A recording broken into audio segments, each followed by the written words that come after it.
On Sunday afternoon, the Sydney Swans were one of the hottest teams in the AFL. They had just beaten Essendon at the MCG. They're sitting second on the ladder. They're heading towards September with a home final secured. And with the Premiership within reach, everything appears to be going exactly to plan. Less than 24 hours later, the Swans are at the centre of one of the biggest stories in Australian sport. Victoria Police are investigating an alleged sexual assault at the hotel where the team was staying in Melbourne. Several Swans players are involved in the club's internal investigation. The AFL is now involved. The Swans themselves say the players involved are in serious breach of the club's expected standards and that firm action will be taken. And suddenly, a team preparing for a premiership run is facing a crisis that could completely change the direction of its season. But there is something incredibly important to understand. The police investigation is still ongoing. No one has been arrested or charged. The exact circumstances of what happened are still being established. So what actually happened inside that Melbourne hotel? Why are the Swans now preparing to sanction their own players? And with finals just around the corner, what happens to the Sydney Swans now? To understand what is at stake for Sydney right now, you have to understand just how good this team has been throughout 2026. This isn't a club that has stumbled into the finals and suddenly found itself surrounded by controversy. The Swans have spent almost the entire season near the top of the competition, building a record that has made them one of the genuine Premiership contenders. Before everything changed this week, Sydney had won 17 of its 22 matches. That record had them sitting second on the ladder and guaranteed a home qualifying final. Fremantle had already secured the minor premiership, but Sydney remained firmly in the race for the biggest prize of the season. And the numbers only tell part of the story. This has been a team capable of winning in different ways. When games have become chaotic, Sydney has found a way through them. When opponents have managed to challenge them for long periods, the Swans have repeatedly produced huge finishes. Earlier in the season, that resilience was on full display against St Kilda. Sydney trailed for most of the afternoon before exploding in the final quarter, kicking 9 of the last 11 goals to turn a difficult game into a 19-point victory. Isaac Heeney finished that match with 22 disposals, 7 clearances and 2 goals. Moments like that have become part of Sydney's season, and at the centre of them have been some of the most important players in the competition. Isaac Heeney has been one of Sydney's biggest weapons, capable of influencing games both through the midfield and around goal. Chad Warner has provided another dimension through the centre, combining explosive movement with the ability to win the football and push forward. The pair have repeatedly been among the players Sydney has relied upon when games need to be turned. And that's what makes the situation facing the club so significant. Because this isn't simply about losing depth, it's about losing players who have played major roles in getting Sydney to where it is now. Nick Blakey has also become an important part of the Swans structure, while James Jordon and Riley Bice have contributed to a team that has spent the season building towards this exact moment. Now, all 5 are unavailable for the remainder of the 2026 AFL season. The Swans have confirmed that Heeney, Warner, Blakey, Jordon and Bice will not be considered for selection for the rest of the season, including the finals. The club has made clear that this decision is based on its own assessment of breaches of expected club behaviour and standards, and is independent of the ongoing Victoria Police investigation. That changes the football equation completely, because Sydney doesn't have months to rebuild. There isn't another 22 rounds waiting for the club to develop new combinations. The finals are coming, and the players who have spent the entire year preparing for that moment are suddenly gone. For Coach Dean Cox, that means the job isn't simply about replacing individual names on a team sheet. It's about rebuilding a side that has spent an entire season learning how to play together. Football teams develop chemistry over time. Players learn where teammates will run. They understand when to take risks and when to hold the ball. They know who they can trust when the game is on the line. You can't create that chemistry overnight. And yet, that's exactly what Sydney now has to attempt. The remaining players are being asked to carry a season that was built around a completely different group. Young players could suddenly find themselves with responsibilities they weren't expecting. Role players could become starters.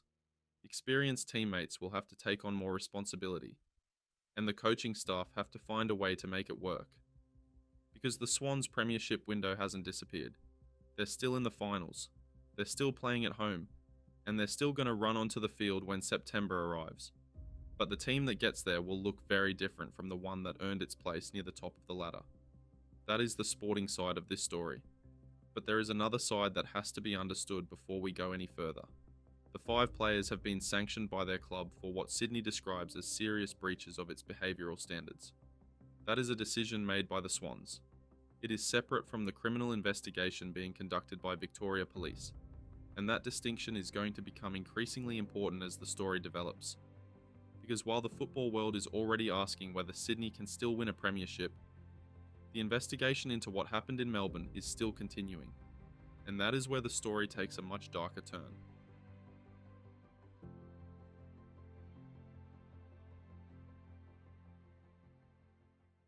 Sunday night begins like any other big football night. The Sydney Swans have just finished their match against Essendon at the MCG, and after the game, members of the playing group and club staff head out in Melbourne. What happens over the next several hours is now at the centre of an ongoing police investigation. The group eventually makes its way back towards the Pullman Hotel on Wellington Parade in East Melbourne, where the Swans are staying. And sometime in the early hours of Monday morning, the situation changes. Victoria Police later confirms that detectives from the Sexual Crimes Squad are investigating a report of an alleged sexual assault at the hotel. Police say the incident is reported to have occurred in the early hours of August 17th, and that the exact circumstances are still being established. What happened inside that hotel room is where the story becomes difficult, because there are now 2 very different layers of information. There are facts that have been confirmed by police or the club, and there are details being reported by media outlets that remain allegations. We have to keep those separate. According to reports, a number of women were at the hotel after being invited to join the group. At some point, a dispute reportedly develops over personal boundaries. One woman is reported to have become extremely upset and left the room before approaching hotel staff. Reports say police were subsequently called to the hotel. These details have been widely reported, but they are not findings made by police. Victoria Police has said the exact circumstances of the incident remain under investigation. That distinction is crucial, because right now, there is no completed police account telling the public exactly what happened. There has been no criminal finding, no charges have been laid, and no one has been arrested. What we do know is that police attended the hotel and spoke to people who were there. The investigation was then handed to detectives from the Sexual Crimes Squad, and the story quickly moved beyond the walls of the hotel. The Swans became aware of the allegations and began their own investigation into the behaviour of the players involved. But the club's investigation has a different purpose. It isn't deciding whether a criminal offence occurred. It's looking at whether the behaviour of its players met the standards expected of them as members of the Sydney Swans. And that distinction would soon become extremely important. Because while police were still trying to establish what had happened, the Swans were already confronting a much bigger question. What should the club do about the behaviour it knew had occurred? The club's eventual findings would focus on conduct surrounding the night, including staying out late, drinking, continuing the evening and bringing women back to the hotel. Sydney CEO Matthew Pavlich would later say that behaviour fell well short of the standards expected from Swans players. But at this point in the timeline, the full consequences haven't been revealed. The football world is still waiting. The police investigation is still unfolding. The club is conducting its own inquiries. And outside the hotel, speculation is beginning to grow faster than the confirmed information. Names start appearing in reports. Players are being linked to the investigation. And cameras begin gathering outside Sydney's headquarters. But being named in a report is not the same thing as being charged with an offence. That is something this story requires constant clarification. The police investigation remains active. The facts are still being established. And until that process is complete, nobody outside it can honestly claim to know the full story. What is becoming clear, however, is that the Swans are no longer dealing with a normal post-game incident. Something has happened that has triggered a police investigation, a club investigation, and eventually one of the most consequential decisions in the club's recent history. Because by Tuesday night, the Swans board is preparing to decide how seriously it believes its own players have breached the standards of the club. And by Wednesday morning, that decision will change the Sydney Swans season forever. By Monday morning, The situation is no longer something the Sydney Swans can deal with internally. Victoria Police are involved. Detectives from the Sexual Crimes Squad are investigating a report of sexual assault at the Pullman Hotel in East Melbourne, and officers have already spoken to people at the hotel. But police are careful with what they say publicly. The exact circumstances are still being established. No one has been arrested, no charges have been laid, and police have not publicly confirmed that any of the players being discussed in media reports are suspects in a criminal offence. That creates an unusual situation for the Swans. The club knows something serious has happened, but the criminal investigation is outside its control. And while police are trying to establish exactly what occurred, the club is conducting its own investigation into the behaviour of its players. The two processes begin moving on separate tracks. Police are concerned with establishing the facts surrounding the alleged incident. The Swans are concerned with whether their players have lived up to the standards expected of them. And that second investigation moves quickly. The club begins speaking with the players involved and gathering information about what happened before, during, and after the night at the hotel. The picture that emerges is not simply about the allegation being investigated by police. According to Swans Chief Executive Matthew Pavlich, the club's concerns extend to the behaviour surrounding the night itself. He later describes it as staying out late, drinking, continuing the night, and bringing women back to the hotel. In the club's view, that behaviour falls well short of the standards expected from Sydney players, but there is still a crucial line that cannot be crossed. The Swans can decide that behaviour has breached their internal standards. That does not determine whether a criminal offence occurred. Only the police investigation can establish what happened from a criminal perspective. And that distinction becomes even more important as public attention intensifies. Reports begin circulating about what allegedly happened inside the hotel. Different accounts emerge, names are attached to the story, and every new detail creates another wave of speculation. But the more the story grows, the more important it becomes to separate what has actually been established from what is simply being reported. The police have confirmed an alleged sexual assault was reported. They have confirmed where and when it was reported. They have confirmed that people at the hotel were spoken to, but they have not publicly confirmed the full circumstances of the incident. That means the investigation is still a search for answers, and the people involved are still entitled to due process. At the same time, the Swans are reaching their own conclusion about the players' conduct.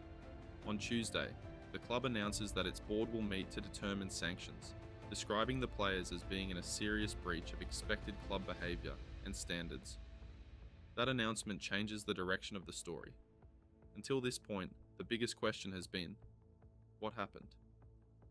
Now another question emerges. What is the club going to do about it? Because the Swans are no longer simply waiting for the police investigation to finish. They are preparing to make their own decision. And whatever that decision is, it could have consequences far beyond one night in Melbourne. 5 players are about to discover just how serious those consequences will be. By Wednesday morning, the Sydney Swans have made their decision. After completing their internal investigation and holding a board meeting, the club announces that 5 players will not be considered for selection for the remainder of the 2026 season. Isaac Heeney, Chad Warner, Nick Blakey, James Jordon, and Riley Bice. Their seasons are over. This isn't a one-game suspension. It isn't a punishment that lasts until the investigation is finished. The decision removes all 5 players from Sydney's remaining campaign, including the finals. And that makes the announcement extraordinary, because the Swans aren't simply disciplining 5 players. They're voluntarily removing 5 members of their playing group at the most important point of the football year. The club says the decision follows what it describes as a serious breach of its expected behaviour and standards. But there is another distinction that Sydney makes immediately. These sanctions are independent of the Victoria Police investigation. The club isn't saying these players have been found guilty of a criminal offence. Instead, the Swans are making a decision based on their own standards and expectations for player behaviour. CEO Matthew Pavlich and Chairman Andrew Pridham then front the media, and the tone is dramatically different from the uncertainty that surrounded the story just days earlier. Pavlich says the club is deeply embarrassed and ashamed by what he describes as the poor choices of 5 players, while also acknowledging the impact on the women involved, the club, supporters and others connected to Sydney. Pridham issues an apology to the club's supporters, corporate partners, and the wider community. The Swans are no longer simply trying to understand what happened. They're accepting responsibility for the behaviour standards of their players. And the consequences are immediate. 5 players who have been part of Sydney's campaign are now watching the rest of the season from the sidelines. For Heeney and Warner in particular, the sporting impact is enormous. These aren't fringe players suddenly disappearing from the team. They're 2 of Sydney's most important footballers. And now, regardless of what eventually comes from the police investigation, they will not be taking part in the Swans' 2026 finals campaign. The club's decision also sends a message to the rest of the playing group. There is a line, and Sydney has decided that line was crossed. The AFL supports the Swans' sanctions and says the club has taken the appropriate action, while the police investigation continues. But this decision doesn't end the story. In fact, it creates an entirely new set of questions. Because Sydney still has to play football.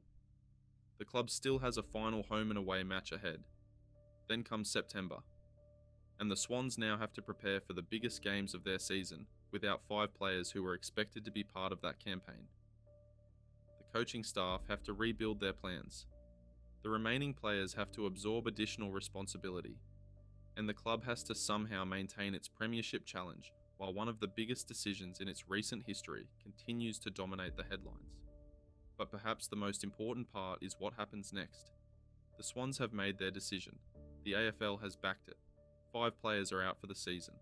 But the police investigation hasn't reached the same point. It is still ongoing. And that means the most serious question surrounding this story remains unanswered. What will Victoria Police ultimately find? The Sydney Swans have made their decision. Now the question is what happens to the club beyond its own 4 walls. Because this is no longer only a matter for Sydney.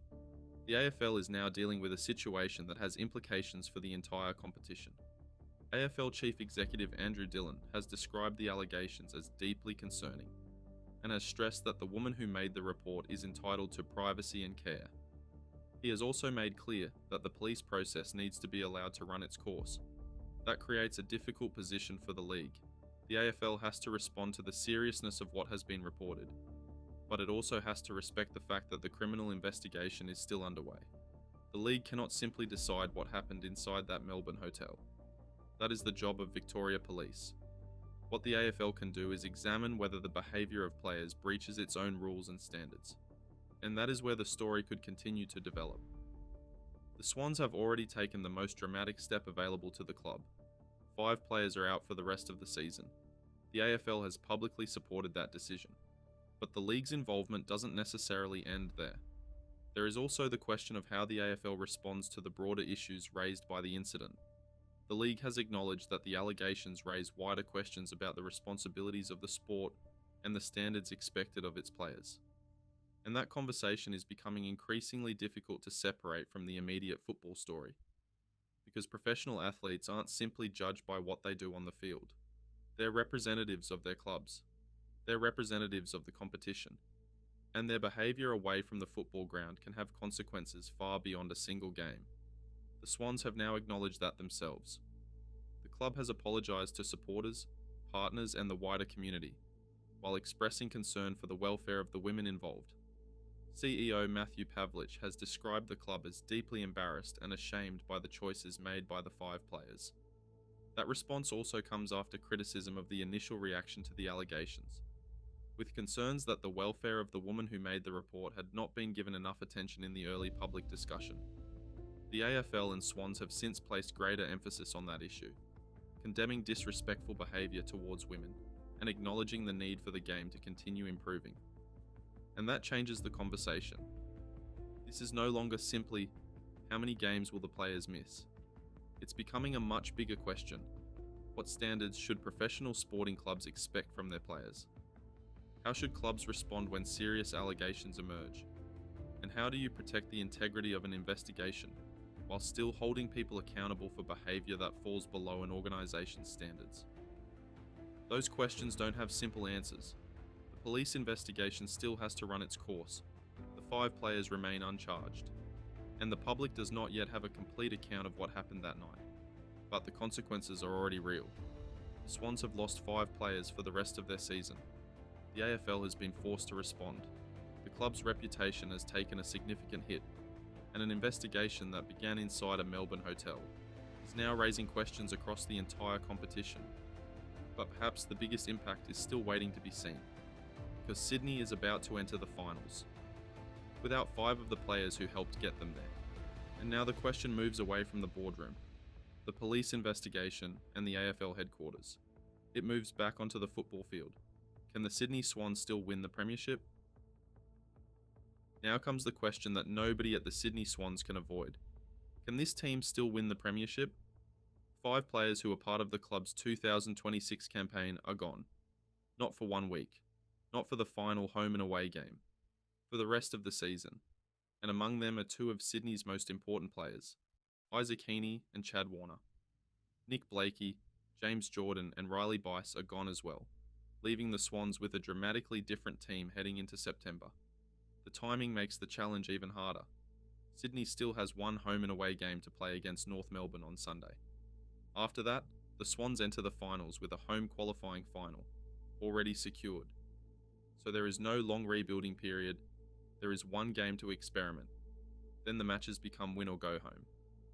And suddenly, players who may have spent much of the season waiting for their opportunity are being asked to step into roles they weren't necessarily expected to play. That's one of the strange realities of professional sport. A season can be planned months in advance. Coaches can build structures around particular players. Recruitment can be designed around specific weaknesses. And then, in a matter of days, everything can change. For Sydney, the midfield is one of the biggest areas affected. Heeney and Warner aren't simply names on a team sheet. They provide experience, ball-winning ability, and the ability to turn a clearance into attacking football. Replacing that production isn't as simple as finding 2 players who play the same position. The remaining midfielders have to absorb more responsibility. The younger players have to adapt quickly, and Dean Cox and his coaching staff now have to work out whether the system they've built throughout the year can survive without some of its most important pieces. But there is another factor working in Sydney's favour. They aren't starting from scratch. The players remaining have already spent an entire season building chemistry and understanding the game plan. They know what is expected of them. They know the structures. And they still have a full finals quality team around them. That's why writing Sydney off completely would be premature. The Swans are still a top 2 side. They still have a home qualifying final, and they still have weeks to prepare before that game arrives. But the margin for error has become much smaller. Against the best teams in September, weaknesses are exposed quickly. A missed clearance can become a goal. A poor defensive decision can change a final. And when the difference between winning and losing can come down to a handful of moments, losing 5 players of this caliber could prove enormous. It also creates an entirely different psychological challenge. The remaining players aren't simply playing for a premiership anymore. They're playing in the middle of one of the biggest crises their club has faced in years. Every media conference will be scrutinised. Every team selection will be questioned. Every mistake will be examined. And every victory will bring the same question back. Can they actually do this without them? There is also the possibility that the situation develops further.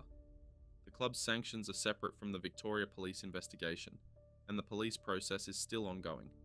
The AFL is also continuing to monitor the situation. So even though Sydney now knows which 5 players won't be available, the wider story is far from finished. For the football department, however, the immediate task is much simpler. Pick a team, prepare, and try to win. Because whatever happens away from the football field, the Swans still have a premiership campaign to play. 5 players are gone, the pressure is enormous. And when Sydney eventually walks onto the field for its qualifying final, we'll finally find out whether the team that remains is good enough to carry the weight of everything that has happened. The Swans investigation is about standards. The club has decided that the behaviour of Isaac Heeney, Chad Warner, Nick Blakey, James Jordon and Riley Bice fell seriously short of what it expects from its players. That conclusion has resulted in season-long sanctions. But a club disciplinary decision is not the same thing as a criminal finding. Victoria Police are investigating an alleged sexual assault reported at the Pullman Hotel. Their job is different. They have to establish what happened, who was involved and whether any criminal offence occurred. And that process is still underway. But somewhere beyond the headlines, the The most important part of this story remains the people directly affected by what allegedly happened that night. The football season will continue. The finals will arrive. Sydney will take the field. But the investigation will continue on its own timeline.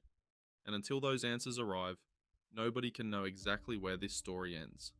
For the Sydney Swans, the season continues. For Victoria Police, the investigation continues. And for everyone watching, the story is still unfolding.